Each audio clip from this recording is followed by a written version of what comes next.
Oh iya Pak, kirim Pak. Nah ya. Hasil putusannya seperti apa Pak? Jadi sesuai dengan agenda persidangan di perkara 133 antara penggugatnya itu Megawati Soekarno Putri dan Hasto Kristianto dari PDIP melawan KPU, Komisi Pemilihan Umum. Sesuai dengan agenda persidangan hari ini itu adalah pembacaan putusan secara elektronik melalui e-call. Oke. Namun setelah kami dari juru bicara mendapatkan informasi dan koordinasi dari majelis hakimnya, dan setelah kami membaca e-call hari ini jam 1, disebutkan bahwa ini saya langsung baca catatannya ya, catatan dari majelis hakim yang menangani persidangan hari ini. Diberitahukan kepada penggugat PDIP, tergugat KPU, dan tergugat 2 intervensi kepada pihak intervensi bahwa hari ini seyogyanya agenda persidangan adalah pembacaan putusan pada hari Kamis tanggal 24 Oktober 2024 jamnya sama, jam 1 waktu Indonesia Barat melalui sidang e-court juga. Oke. Putusan agendanya tetap pembacaan putusan seperti hari ini.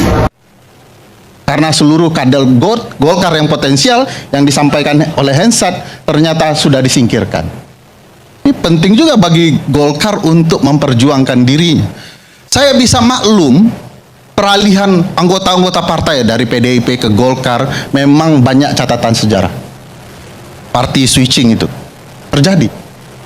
Di Brazil terjadi, di India terjadi, Filipina terjadi, ya, Indonesia juga terjadi, gitu ya.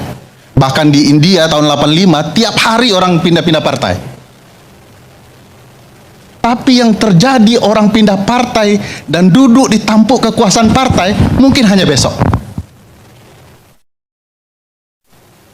Jadi perlu juga dipertimbangkan oleh teman-teman partai ke depan, harus dipikirkan ada undang-undang anti pembelotan di partai politik.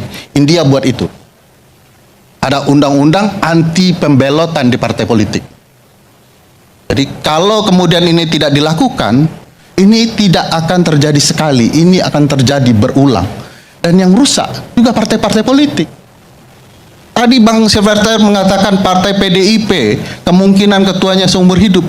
Ketua partai yang potensial jabatan panjang tidak hanya PDIP, Gerindra juga, Nasdem juga. Jadi ini problematika partai yang harus kita benahi. Bukan tidak mungkin Bu Mega ingin bertahan karena ancaman terhadap partai politik. Karena tidak stabilnya partai politik kita.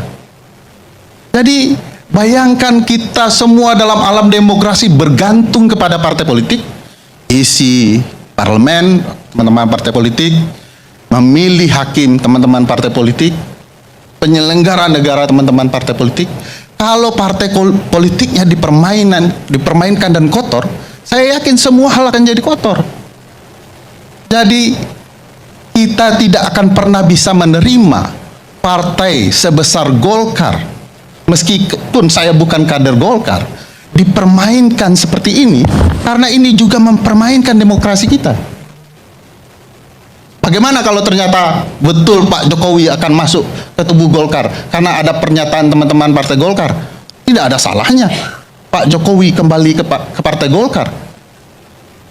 Bagaimana dengan ADART yang harus 5 tahun? Jawaban teman-teman partai Golkar sederhana, ubah ADART-nya. Sehina itukah partai Golkar sekarang?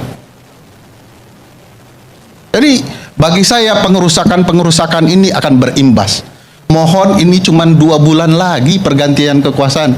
Kenapa teman-teman partai politik tidak menunjukkan pertahanan dan ketahanannya terhadap demokrasi? Apakah terlalu banyak rahasia yang dipegang?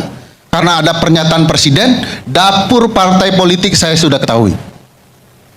Dan rahasia-rahasia dapur itu sekarang sedang dipertontonkan dan kita sama-sama disuruh pura-pura tidak tahu, dan ini adalah upaya Presiden. Oke teman-teman, selamat datang kembali dengan saya di channel ini. Di sebuah cuplikan video yang baru aja kita tonton ini, ada banyak sekali yang menjadi tanggapan ataupun komentar para netizen-netizen dalam menanggapi video yang baru aja kita tonton ini. Nah, di sini ada yang mengatakan itu Presiden jangan buat terus pecat-pecat wakil presiden, sekarang sudah mesti dipecat orang. AAUA terus tidak pantas sama sekali bertahan wakil presiden dari SMP. Dipecat sudah, itu diadili dan juga dikarungi. Nah, lanjut lagi. Wakil presiden yang tidak kompetensi salah satu penyebab krisis ekonomi.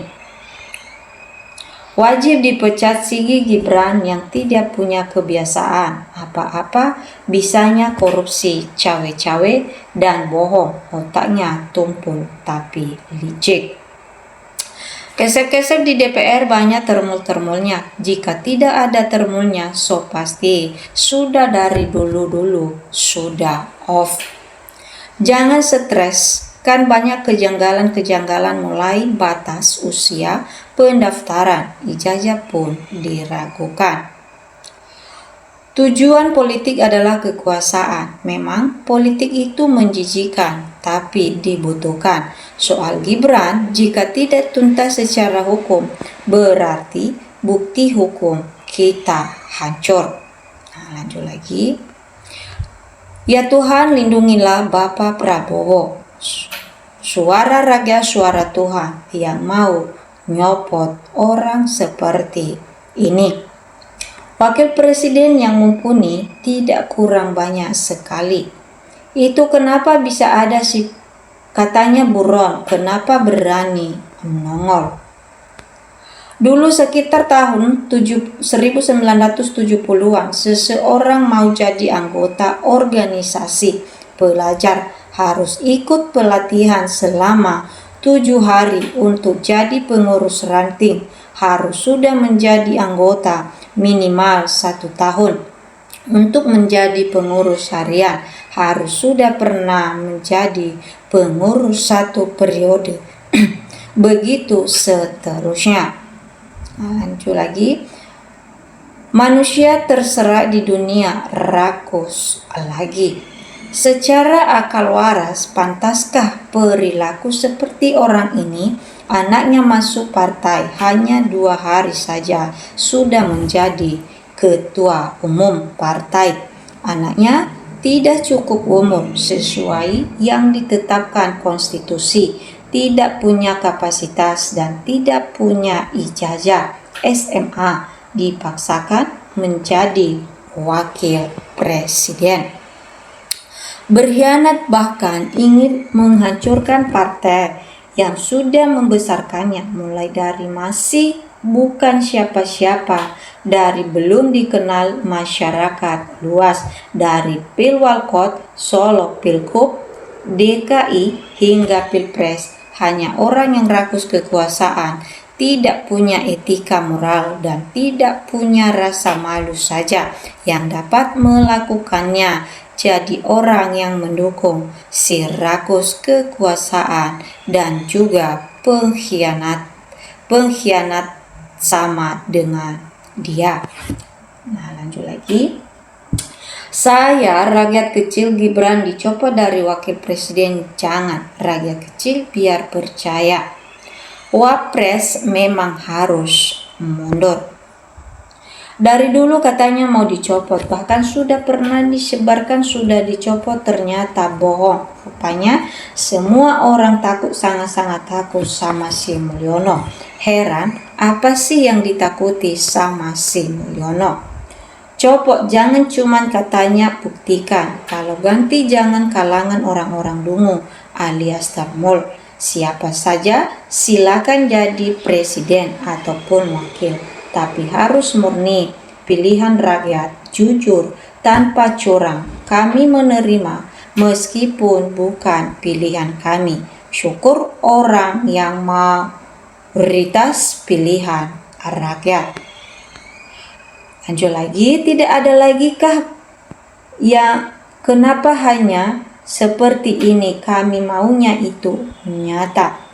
Aku lebih percaya dan yakin kepada kebenaran Purnawirawan Jenderal-Jenderal TNI yang menuntut Gibran mundur. Ini manusia si Ferry apa saja selalu merendahkan.